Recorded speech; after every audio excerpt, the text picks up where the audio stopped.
Kurumjari, Times of Manipuri Akhanaba Kudolam Ojariba, Musical Reverberation, Miyang Tabi Singbo Hanbamaktada, Taram Okjari. Musical Reverberation, Isai no Maida, based over Isai no Maida, Yumpam Oiduna, Isai no Maina, Mapumo Toram Oiduna, Kudol Tamjariba, Adukumlaba, Hoyi show Makagni, Hoyi program Makagni, High River program Sidang, Sequena Puduna Lakchariba, Nasigi musician, Nasigi guest, say Yam special Oiba Dugumba guest Makagni, Kudol Tamjagi Miamda, Oja DINGBULUNG PANMEI. Oja si ekhoigi rabong hairiba yamna unique oiba folk instrument asibo paibiriba adumna oja ama khakni oja si pungsangmai ekhoigi changmai kabuigi khopum noni district manung chana leiba khopum dagi lengbirakpani oja wa hanumaktada Times of Manipur gi studio ra taram okchari khurum jari oja ekhoina hamda lakchani si ojana paibiriba instrument asi ekhoina rabong hairaga khangne rabong sigi matangda ojana wafam khradang thambiu. Thank you. Rabong haibasi gi wahan thokti makhon nungsiba thokpa pot haibani masi gi matangda rabong haibasi kramaina ekhoi kabui gi phurupna kramaina karamba matamda kramaina sijina khibano haibagi matangda khajiktang thamjage masi ipa ipu singna taksuna takpirami madudi matam amada ekhoi gi ahanba matamda haibatare Miyoi ekhoina leiriba miyoi singasi akan bana ason bamibo namtharaga thamba akan bamina ason mamibo hatlaga toplaga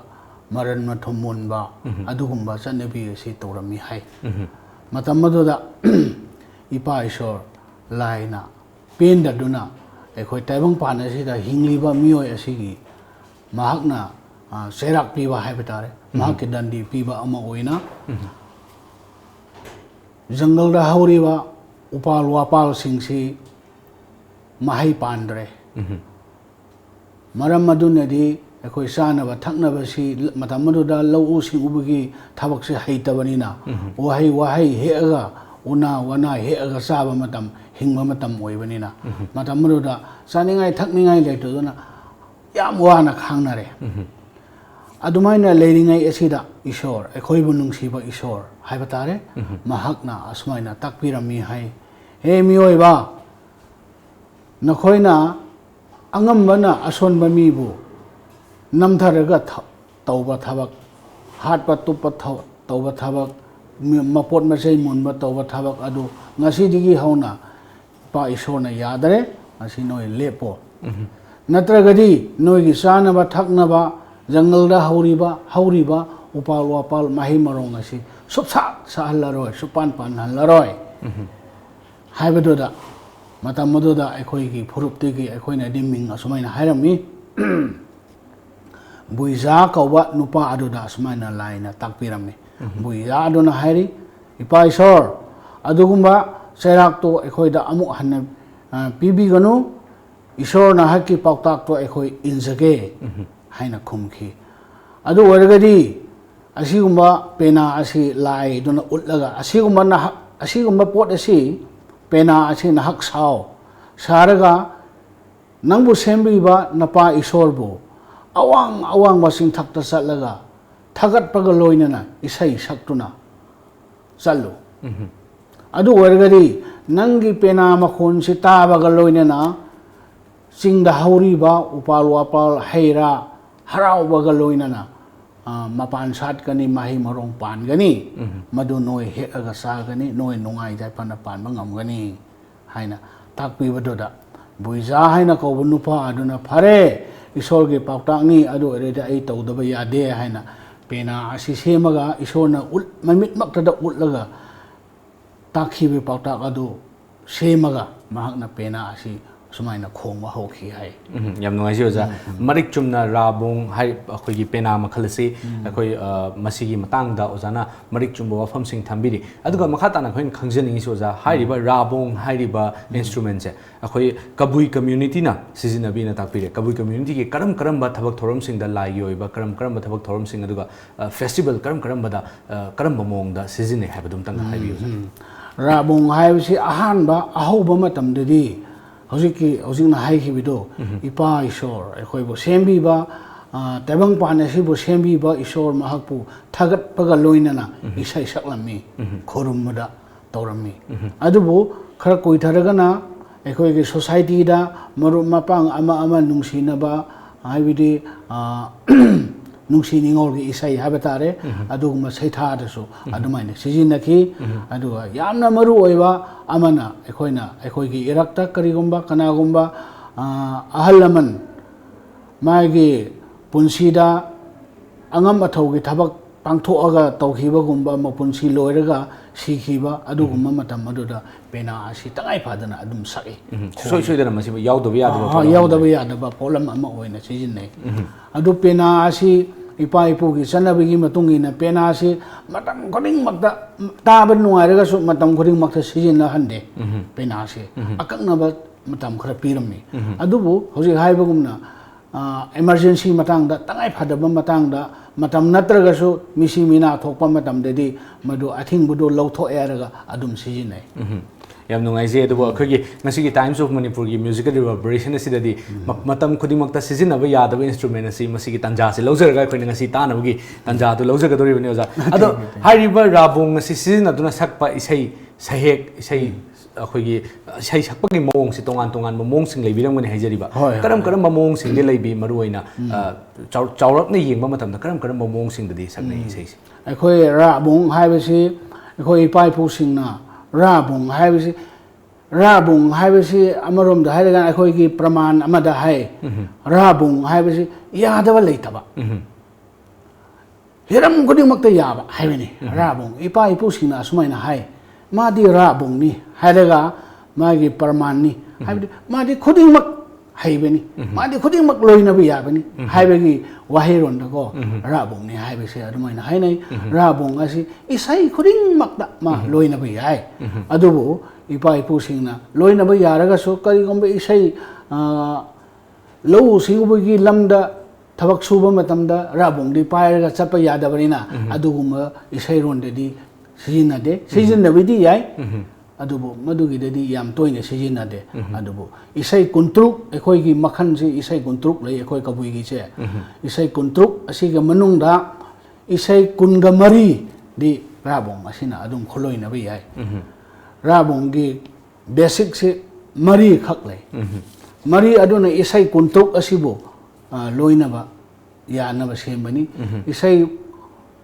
basic कुंत्रुक मरी असिना अहानबदना दुंग loan हाइना कवी अनि सुबदना phi loan हाइना कवी अहम सुबदना lump loan हाइना कवी मरी सुबदना सपा हाइना कवी मसी फाइ लोन दुंग लोन हाइबसिना दुंग लोन हाइबसि अवांगबगी अवांगबा हाइबनी फाइ लोन हाइबसिना अनेमबा हाइबनी हजकी अवांगबा अनेमबा खाइदोइसे अखोइ इसै सकपगी मोंगसिदा स्केल वांगना सकपा स्केल नेमना सकपसि ओइगदरजा मसी वांगना सकपा नेमना सकपा हाइबसिसु मधुमक नते चुमनिगी अनेमबा इसै हाइबा अमा लैय अखोइदिको अखोइना पिकना सकके नत्रगा तपना खरा वॉल्यूम से करे हाइगनी खोंजेन से खरा सोन सकके हाइबदि नतबा लैयबा इसै नेमना सकपा वांगना सकपा हाइबा इसै लैयबा अदुगुम्बा लोनदुदा हाइबनी दुंग लोन फाइ लोन हाइबसे सपा हाइबसिना एखोइ नुपासिंगी अयाम्बा नुपासिंगना मागी मंगमथौ मयाम ममांगदा वाहैनेदि फोंदोकपदा नुंगाइतबनिना इसै अमा सकपा मतमदा एखोइगुम्बा सिना मयाम ममांगदा थोएरगा वा ngang aina si thabak tawi adu tawki ada tawki haibagi mahutta isai oina adum isana isabu thagat chabagi mahutta isai na oina adu gumba mongda tawna bani sapa haibise ozana yam interesting oi wari myam libi adu bo akhoi gi ngasi gi thoram asibu yengbiri ba akhoi gi viewers sing sina de asai de gi akhoi na sanajari ba wari si akhoi gi high instrument si karam ba makhon thokpano karam maina tawbuno aduga masi pairaga sakpai sai sina karam maina sakpa jano haibise soidna makai khangne ngani oza aduna ozagi ba isai matang khudol tambinaba nalukna hangachari oza thank you yam nongai jari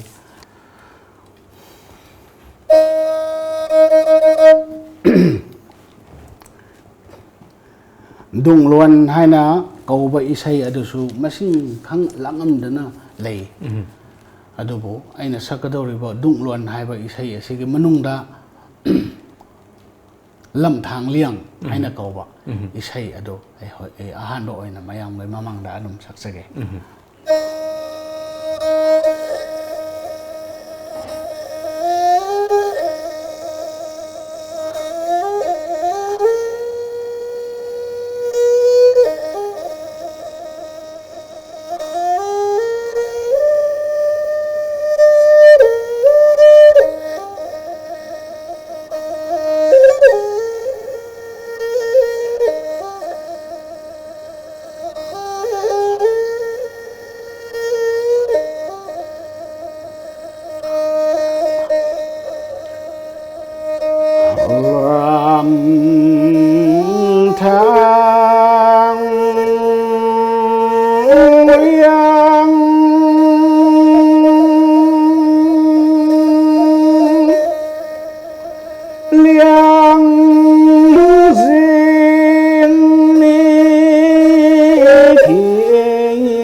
sini dung ron hai bido yam nungai ji marik chumna ozana thambiri ekhoina yamna nungsiba haiba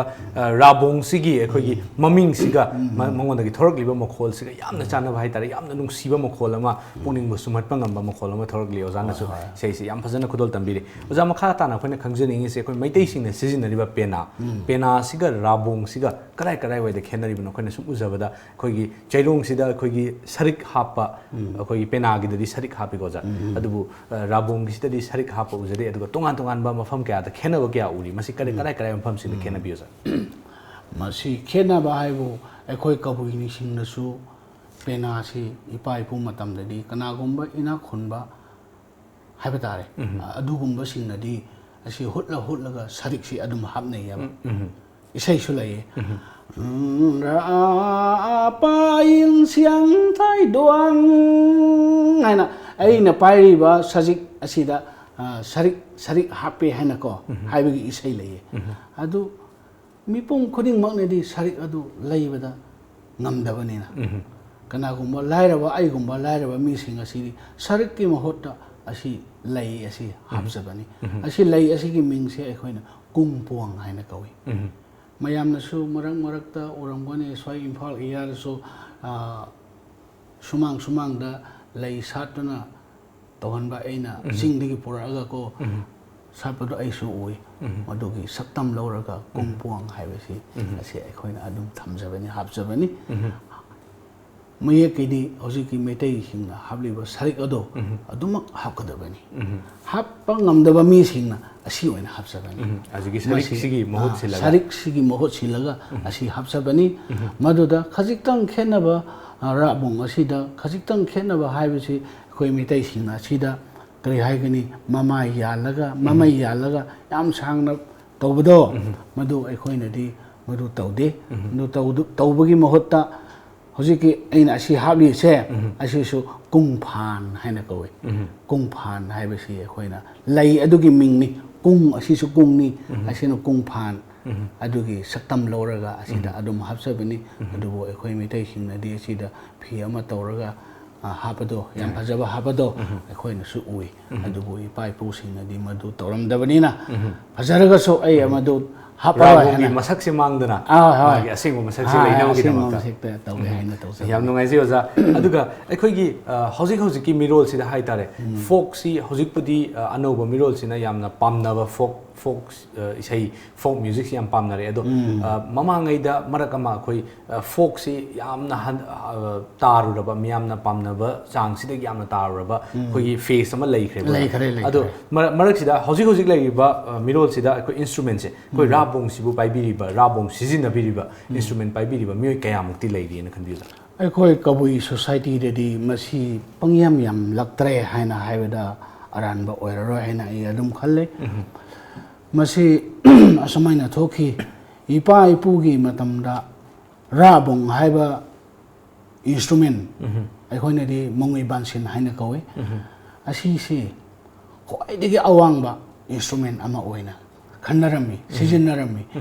mipum khuding mak rabong haibisi hainanabagi damakta ma angam thakta adum tamnai adubu isorna tamdaba mi marup singdi kanagum tamna adum haidaba yam yauri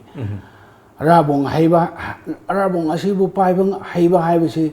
akhandaba mioi oirami kanagumba rabong asi hairagasu isai sakpa kejektang hairamdabagumba adugumba yawi maramadona rabong asi mipum khodimak pami adubu mipum khodimak nadi sijinaba ngamkhide adora matam amada ekhoigi chanabi ipa ipugi chanabi asibu hunduk lamlaga atai atopagi chanabi du ekhoigi society da adum laktuna madubo ekhoi lausin lubadigi sengna hairabada Christian haibatare Christian ge chanabi asi lausin lakpa matam dadi Christian ge chanabi gi dalaibat society aduna ekhoi ipa ipugi na asibu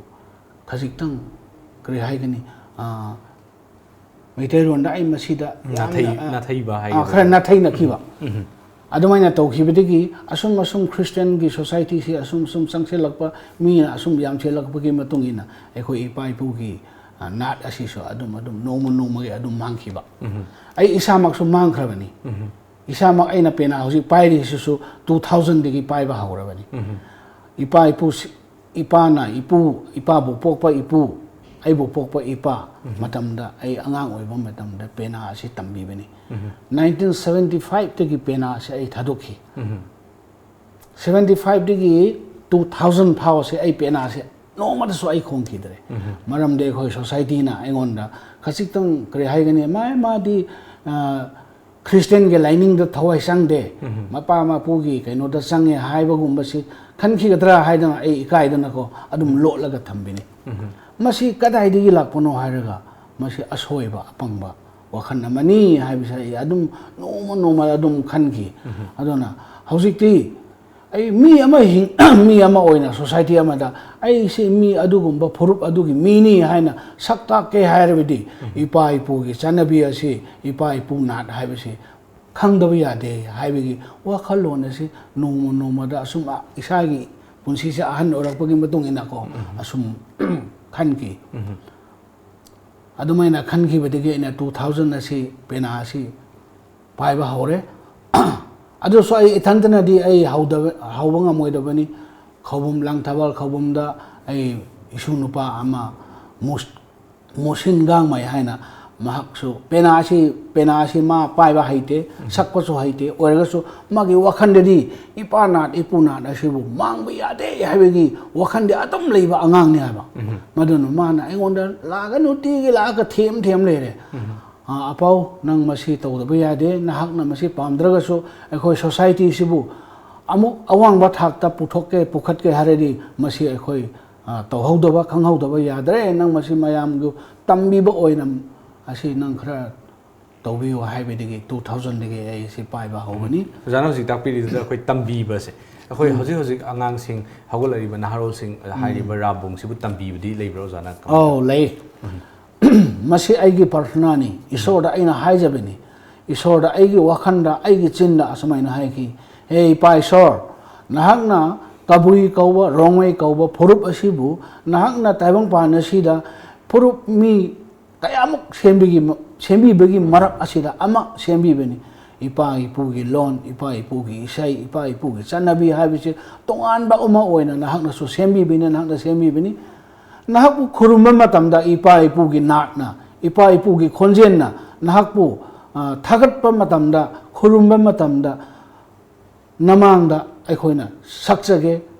ipa ipugi khonjendu lawraga nahakpu thagatchage hauze aikhoina tawribsidi migi pot wairaga migi khonjen wairaga aikhoi ipa isora khurumjari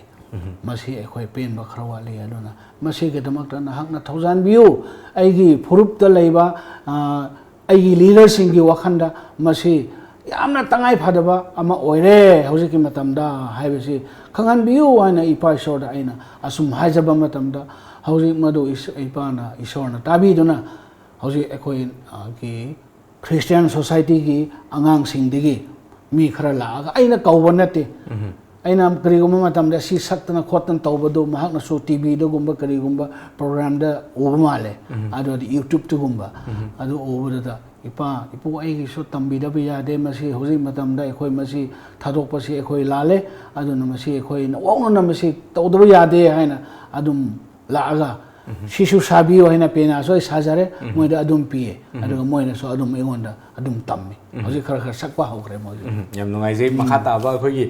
keno sing su khoi naharol hogla liba sing su ozana takpi tambi dana semgat pi haiba si taw yam nungai je makhata jarak pasi de oza ngasai ozana mamang da takpi hibra tongan ba awang ba anem ba sai sak sing mayam ma le na ozana hoji awang ba sai sak pi khre anem ba sai sak sina karam mong da sak pi hab ozana mati on to hai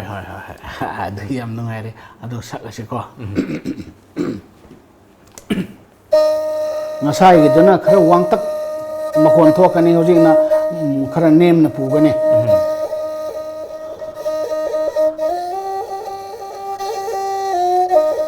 to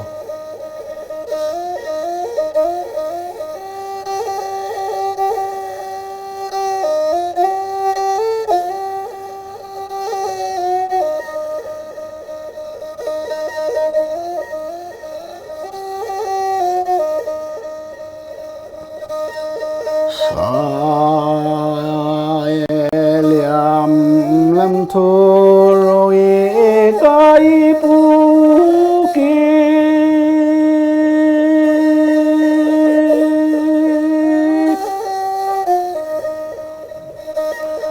ta xiên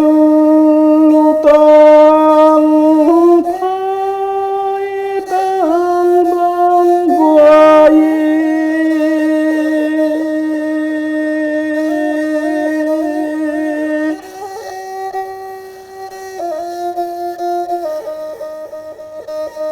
bám tin duyên tung thái mang loan nai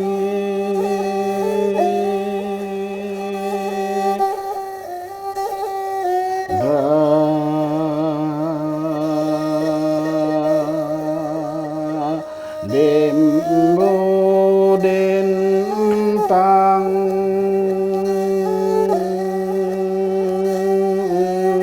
lâu tiêu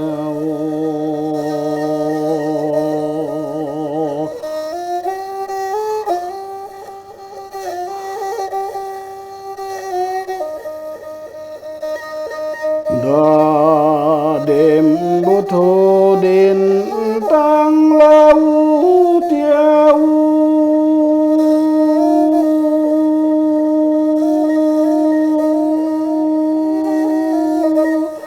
muôn hối liên nay phàm khảo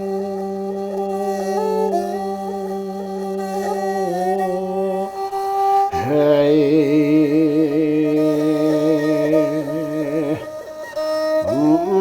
rang ram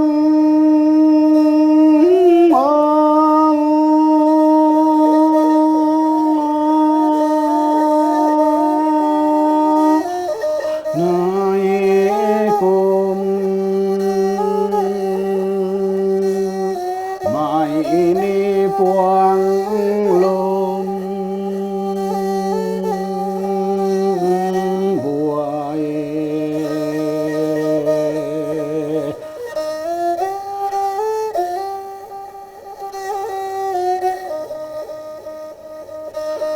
hey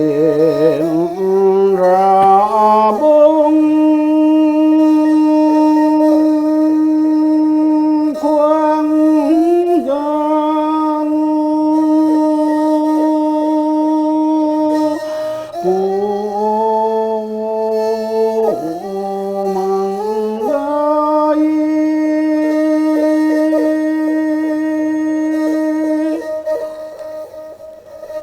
ram lo rai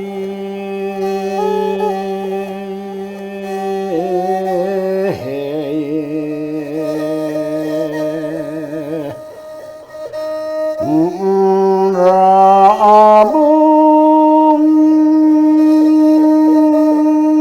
khoang gan côi khang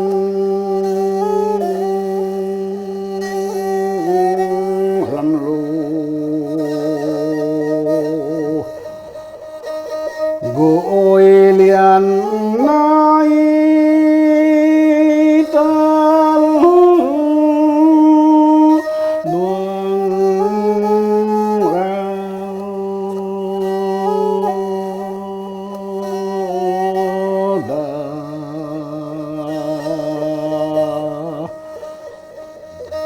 đi em bộ thu lùi cô đu khai ra buông khoang gạo bụi khang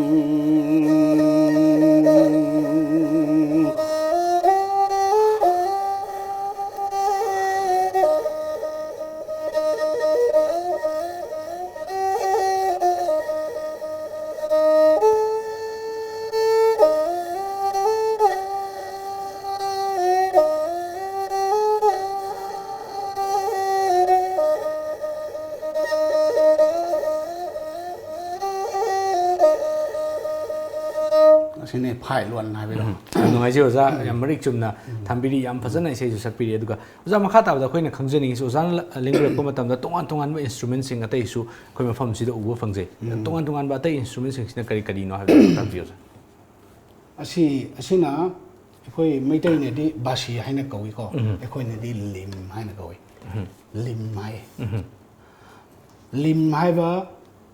instrument asina masigi wari si kermaina horak pura hairaga di yam sangre madu ahoba digi aroiba phau haidraga su mate khara aina thamjage lim haina kauba pot asi kadai digi matau tamlak pono kana digi masi horak I haibagi wafam do ipai pusingna sumaina takpirami lim haiba pot asi khoi hana sijinnaba hairamde adubo laiga miga tinnaba matamda ose waja jiba khoding ma khoi lon manaba amabo phaunaba ngamba matam adoda kaijao amaga lamok amaga matau sanai hai matau sanabadoda nomadi kai aduna kaijao aduna ma nungsiraba lamok mathongna leiraba adubo adumaina haiki hey tao aisu jungle asida lam asida angamba akanba athauba amani haina mayamna aibu khurumnari bani itao busu mathongna leiba jiba amani haina mayamna kinaba lamo haina khangnai ibani itao sanai adubu ibani itao sanabasi itauna aingondigi henbara natraga aina itao digi henbara haibidi kanana su haiba ngamde adu oiba taragadi itao noma ibani se mukna sanaba haiba tare itao na ngamlaga na aibu hatpa aina ngamlaga na itao bu hatpa maithiba piba tawshira haina kaina haudoe hai Pare adudi itao na hakna aingonda adu haibena ai madu itao bu ki duna ai adu sen bari ada banina tawrasi itao na pam lagadi haina mabani si anare yana badoda kaina kramai tawgebu masada li miheron da li haina kawi ko li aui ba li yet laga masab sin thung na yet le lamok pu sikpa ngamdana ba haina yele lamok na su leipak ta leion ba haigadra leikhom ni marakta aduma leion laga nongsada amuk phau amuk on amuk phau masa si yamna leipak asina kanhanna ba kaina sikpada changdana ba haina itaw na hak sem saba loirabara loijare itaw nang di loire dodi phare bani haurisi ko haina kumai haure lamoka kai ga hojikti angam tanare lambok na haire itaw nang aingonda hana khut tharo phare adu dai haurage ko haure kai adano wow ana la ga lambo adobu khot pa haure sik pa haure adu da leikhom du matum su sup chauna ken thi hai amarak tawre phare taw do di ai amu haurage ko haure lambo adu na wow ana songa kai adu da maya sina khet pada mangonda kiriba liado bat tat khare amba tat khare badina yam sang na yelam do mari mathanda adum longthok re kai du de mangonda kai su yaw dre ba ngasai di kai na lambo ko sik pa matam da lekhong khare di yaw re ba khara ma khai ken khara ga so ita amuk ka tawsera haire lamo odona tawsi sang yeng se haire ai laage ko la amuk khole amuk chi e lekhom da adum tu hi ta hi ko mona di thodok pa phau de ba mayana sikpadu phau de ba le kai adoda ai amuk laage taw do de nang nga o ko hana lamok tu na songsil laga mayana khet pa da kai du si re adoga as taw to ai na hat pa ni itaw ay nang siraba itaw ay na hali da ko nung ay tida hay na nga di wakando pita dana ma matao kai si lagi haina leba mana adoda ma lakhre haba itao aina di hat ke di hatta bani adobo as ya da begini ke itao wangon da waro ba ya de haina sang ma matam du kai duna khra chik pi khare ba siram dai da maya kino sira machine sira kai gi poison de lai bani na ma su si ba kai su si ba adoda mabani loina mak si khare mabani gi hak apumba hakchang adoda hajingna tongaga ma macha kok han bado khange ko han haibra adu yam thokre hai adoda kumgi nong tarak tuna nong na asum han mayam adu bu ising tawrak pam betamda aikoina jungle da leiba usek ama khoi na haina kaubam leye gorang haina khongba ama leye adu usek aduna hai masidi ai laibak yam pharena angam mathau apo kamang pu haide apo angamba kaijaugi han angamba lamgok apogi han se ai harau na saba tare da kanagi han na hen na hawbra mahau yeng batare hana adum pangsa da saraga ma si pokhai dena ko kri hai yen da sido magi saraga sidam sakhau do adu pokhai ga siba siba da magi yen adu gi akhone di katan bang haina koi makhong do makhong gi saru do adu su sir mana adu da makhong gi saru adu na ising da taw tharak pa matam da arau na haida kauba sabi meteron da di sabi kawi sabi adu na khun ba phange hai khun ba phang ba da kam matam da makhon thoe makhon thok pa da si isa gi sanapot amagi yam phaida haina masa da pore puraga masa sabi gi masa do adum khongda leiba khongda leiba adu da aikoi usek ama aikoi ne di roi ban bu haina kawi english ne di woodpecker haibido adu usek adu na taba matam da hasi kana na khong man phim ma khon si yam taba ngai da kadai no mana thi lak pa sida hojiki arau na haina kauba masa aduna adum khong le mi hai phare sabi gi masa sa nama napa na khoi bu tumu haibe do noi tumdri bra hoji phao ai koi tumba loi khare hai amu ka su tumu hairi ne amu tum khare tum thaba madam da hojiki basi do ma hura laga pokhi ba adu digina wari hi am sang bne na soida adum tension jare ke ko hojiki adumaina mahakna khongma matamda roi banbu pui asina khongma matamda sang kron pi piat roi banbu pi chau kron roi banbu pi chau kron haina khonge hai ipai posina smaina takpirame madu digi matau odo tamlaga ekhoi su basi asi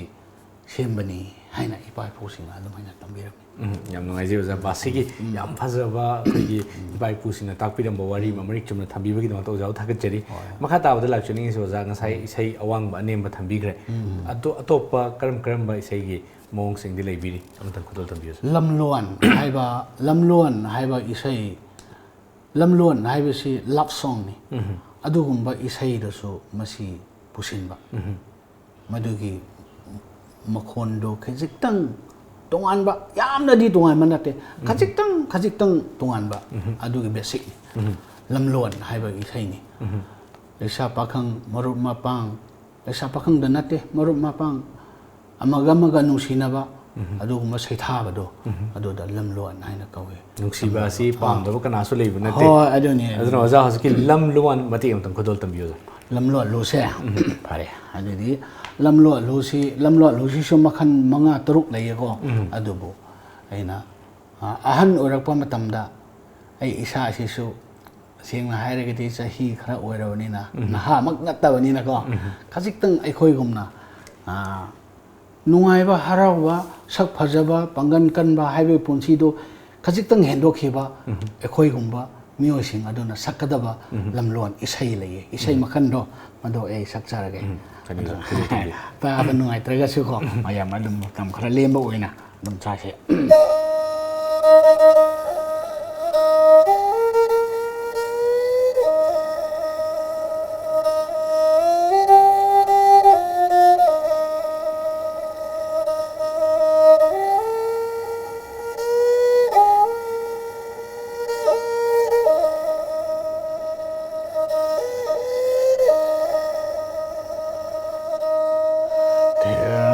กายลัง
sini ꯍꯣꯏ ꯑꯣꯖꯥ ꯃꯔꯤꯛ ꯆꯨꯝꯅ ꯑꯩꯈꯣꯏ ꯌꯥꯝ ꯐꯖꯅ ꯈꯨꯗꯣꯜ ꯇꯝꯕꯤꯔꯤ ꯑꯣꯖꯥ ꯃꯈꯥ ꯇꯥꯕꯗ ꯑꯩꯈꯣꯏꯅ ꯂꯥꯛꯆꯅꯤꯡꯉꯤꯁꯤ ꯍꯧꯖꯤꯛ ꯑꯅꯧꯕ ꯑꯩꯈꯣꯏꯒꯤ ꯇ꯭ꯔꯦꯟꯁꯤꯗ ꯍꯥꯏꯖꯕ ꯇꯥꯔꯦ ꯅꯧꯅ ꯂꯥꯛꯏꯕ ꯃꯣꯗꯔꯟ ꯁ꯭ꯇꯥꯏꯜ ꯑꯣꯐ ꯁꯤꯡꯒꯤꯡꯁꯤꯗ ꯑꯩꯈꯣꯏꯒꯤ ꯐꯣꯛ ꯐ꯭ꯌꯨꯖꯟ ꯂꯥꯛꯄ ꯑꯗꯨꯒ ꯇꯣꯉꯥꯟ ꯇꯣꯉꯥꯟꯕ ꯐꯣꯛ ꯏꯟꯁꯇ꯭ꯔꯨꯃꯦꯟꯁꯤꯡꯁꯨ ꯑꯩꯈꯣꯏꯒꯤ ꯃꯁꯤꯗ ꯍꯥꯞꯆꯤꯜꯂꯛꯄꯒꯤ ꯆꯠꯅꯕꯤ ꯑꯃ ꯍꯧꯖꯤꯛ ꯌꯥꯝ ꯀꯟꯅ ꯇꯧꯅꯔꯛꯏ ꯑꯗꯨꯒ ꯃꯌꯥꯝꯅꯁꯨ ꯌꯥꯝ ꯄꯥꯝꯅꯔꯛꯏ ꯃꯁꯤꯗ ꯑꯩꯈꯣꯏꯒꯤ ꯔꯥꯕꯣꯡꯁꯤ ꯑꯩꯈꯣꯏ ꯍꯥꯞꯆꯤꯟꯕꯒꯤ ꯋꯥꯈꯜꯂꯣꯟ ꯂꯩꯕꯤꯕ꯭ꯔꯥ ꯑꯗꯨꯒ ꯍꯥꯟꯅ ꯍꯥꯞꯈꯤꯕꯁꯤꯡꯗꯤ ꯂꯩꯕꯤꯔꯕ꯭ꯔꯥ masi hapchin ba yai masi yamna darkar lei instrument haba mi gi londa hairagana akhoi mitai ronda di masi instrument gi matang da musical instrument gi asibu kari haina khangna bano haibido aina asum thijabada ai gi murup singda sum hangmada yam thidongna marik chumna haiba ngamdaba haibidi kari haigani isai no mai asmaina haibada adum khangnaba chumna music mangui khon akhoi kawi gi loneri ko masi gi matang da tasengna mak haiba ngamdaba haibidi miron mi gi wahai ngang wairaga ngang mataba musical instrument sing ase isai ipa ipu singna thambiram daba isai gi de chunaba leiraga su ipa ipu singna di puthoklam daba khanglam daba hairam daba sing adu anau ba musical instrument sing asida hojik thoai masina amuk hapchilaga sakpa matamda ipa ipu singna saklam matam adudigi hena hojik ki matam sina hena nungsiba hengani haibsi aigi thajabani masi tawgadabani aduna kanagumana khali kanagumana hai aina isai gi kenoda asum chapa matamda folk music folk song folk music haibsi yam kanna masi gi matangda sumaina hainai adubu ipa ipu sing nei de sumaina takpirami ekhoida music haibsi mapu leite hai aigi isai aine khonjen da duga chanaba makhon nungaiba nungsiba tabara nungsiba makhon ado kana gi sunate nangi suni ai khoi mioi babu hendok tona maron thoktaba upal wapal phawba music makhon nungaiba nungsiba haibasi pami makhoi gi suni hai aduna ai khoi gi irakta kana gomba singasina ai masidi akhoi ki folk instrument natte masidi akhoi ki isai da hapsin bada madu akhoi ki kare haigani identity da akhoi ki culture da masi soe kholi haibas na singba khrasu yawi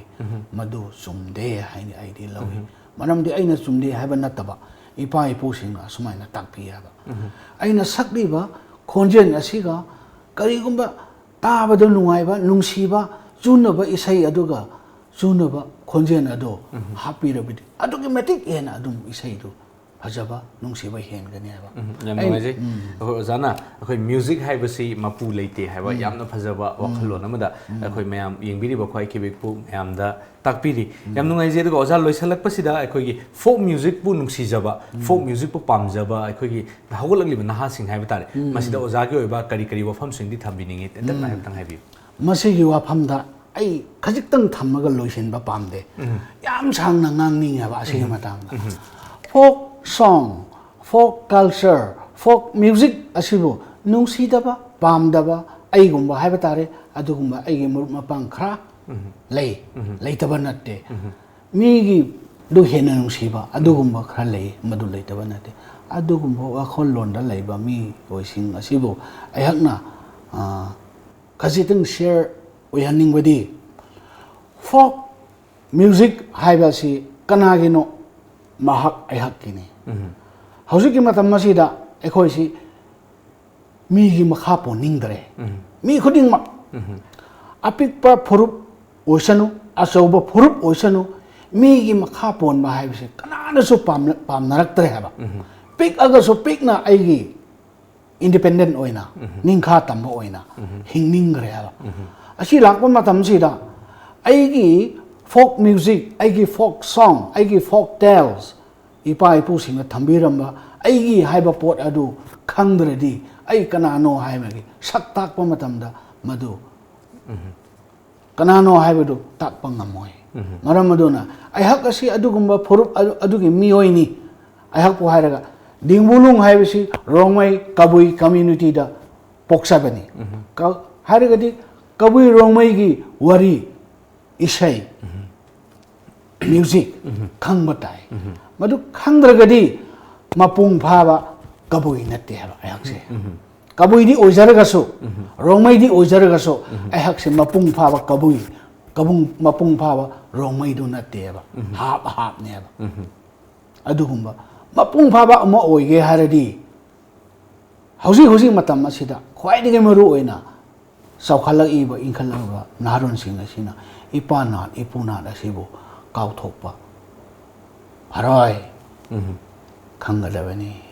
ꯍꯩꯒꯗꯕꯅꯤ ꯌꯥꯝ ꯅꯨꯡꯉꯥꯏꯖꯩ ꯑꯣꯖꯥ ꯑꯩꯈꯣꯏ ꯏꯁꯥꯅ ꯏꯁꯥꯕꯨ ꯏꯁꯥꯒꯤ identity ꯈꯪꯖꯒꯗꯕꯅꯤ ꯏꯄꯥꯅꯥꯠ ꯏꯄꯨꯅꯥꯠ ꯉꯥꯛꯅ ꯆꯠꯀꯗꯕꯅꯤ ꯍꯥꯏꯕ ꯌꯥꯝꯅ ꯑꯩꯈꯣꯏꯒꯤ ꯇꯝꯖꯅꯤꯡꯉꯥꯏ ꯑꯣꯏꯕ ꯑꯩꯈꯣꯏꯅ ꯁꯨꯈꯪ ꯈꯪꯗ꯭ꯔꯕ ꯌꯥꯗ꯭ꯔꯕ ꯑꯗꯨꯒꯨꯝꯕ ꯋꯥꯐꯝꯁꯤꯡ ꯊꯝꯕꯤꯕ ꯌꯥꯝ ꯅꯨꯡꯉꯥꯏꯖꯩ ꯑꯣꯖꯥꯒꯤ ꯆꯤꯜꯂꯕ ꯃꯇꯝ ꯀꯌꯥ ꯀꯥꯏꯊꯣꯛꯄꯤꯗꯨꯅ ꯑꯩꯈꯣꯏꯒꯤ ꯁ꯭ꯇꯨꯗꯤꯑꯣꯗ ꯂꯦꯡꯕꯤꯔꯛꯇꯨꯅ ꯑꯩꯈꯣꯏꯒ ꯋꯥꯔꯤ ꯋꯥꯇꯥꯏ ꯁꯥꯟꯅꯕ ꯐꯪꯖꯕꯒꯤꯗꯃꯛꯇ ꯑꯣꯖꯥꯗ ꯑꯆꯝꯕ ꯈꯨꯗꯣꯜ ꯁꯤꯃꯇꯪ ꯑꯩꯈꯣꯏꯒꯤ ꯁꯥꯏꯠꯇꯒꯤ ꯄꯤꯖꯔꯤ ꯌꯥꯝ ꯍꯔꯥꯎꯏꯗꯀꯣ ꯊꯦꯡꯛ ꯌꯨ ꯌꯥꯝ ꯅꯨꯡꯉꯥꯏꯔꯦꯀꯣ